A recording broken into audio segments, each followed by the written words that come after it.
All right, joining us right now is Commerce Minister Piyush Goyal to speak to us about Union Budget 2025, the big push supporting the middle class, startups and the manufacturing sector.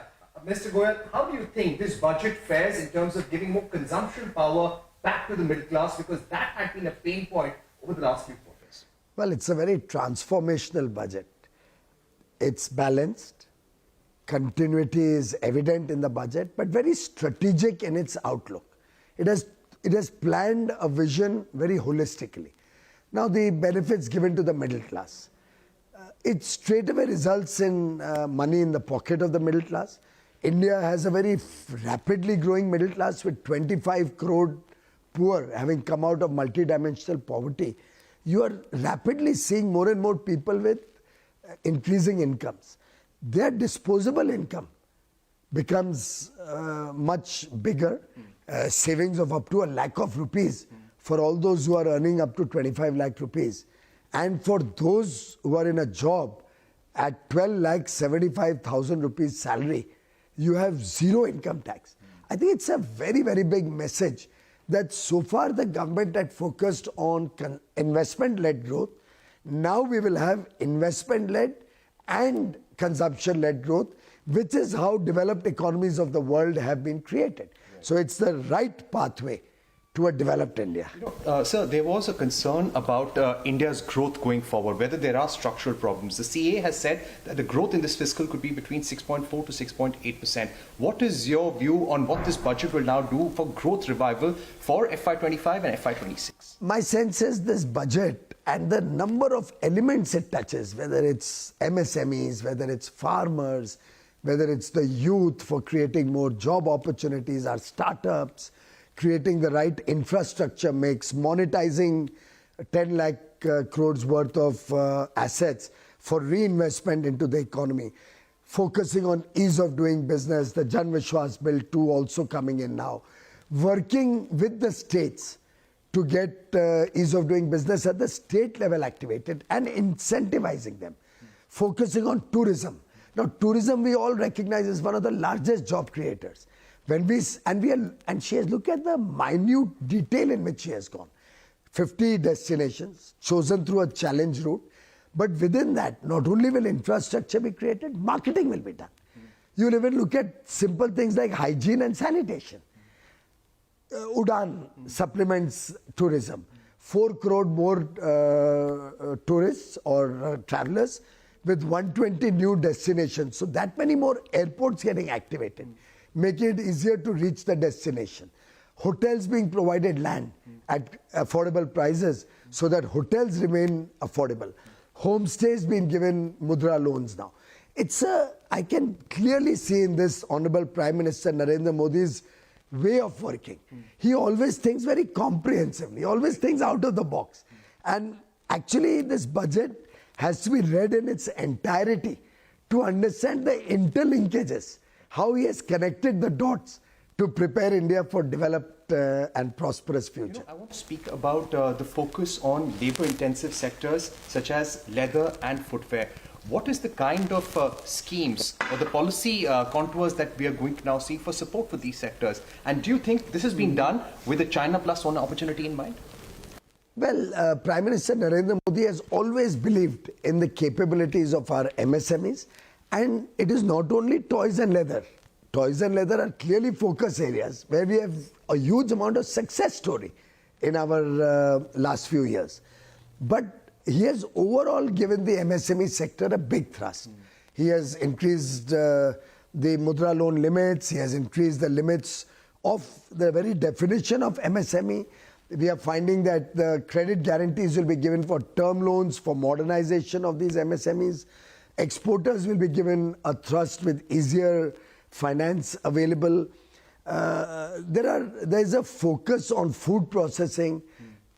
In a way, when demand gets a boost, particularly through the benefits given to the middle class and greater disposable incomes, when our farmers' income increases, whether it's the focus on increasing their production or productivity, cotton, pulses, even look at the detailing. Makhana is a very nutritious and high demand product. Potential is huge. The farmers who are making makhana, when their product gets processed into a packaged, branded product, its value transforms itself. Just like we are seeing in tea, in coffee. Coffee, our exports went up to over $1 billion this year. So his whole idea is how farmers' income can be increased, how middle class can be getting a more disposable income, how the youth of the country can engage with technology, better skill sets. It's an effort to reach out to 140 crore Indians.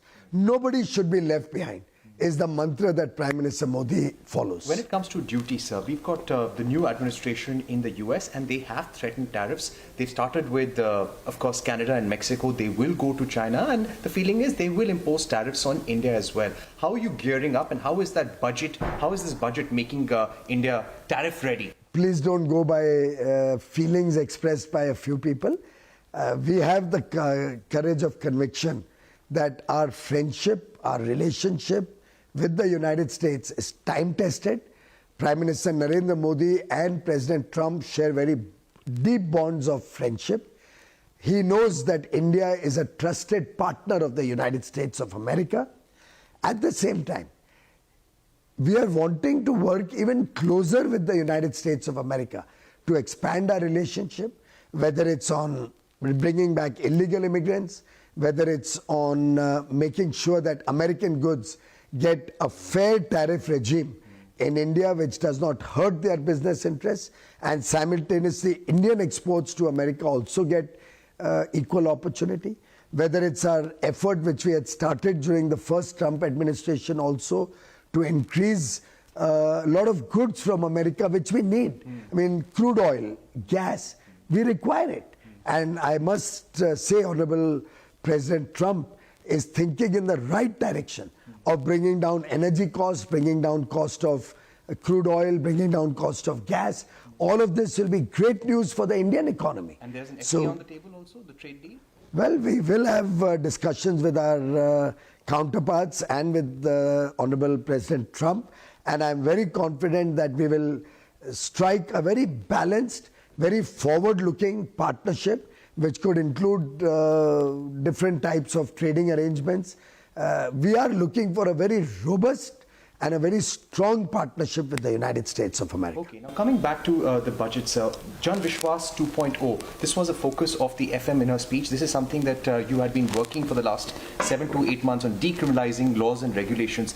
Anything on top of the agenda which you can tell our viewers, corporate India, that something has been decriminalized? We have already worked on the Jan Vishwas 2 bill in consultation with the private sector and industry and corporate India.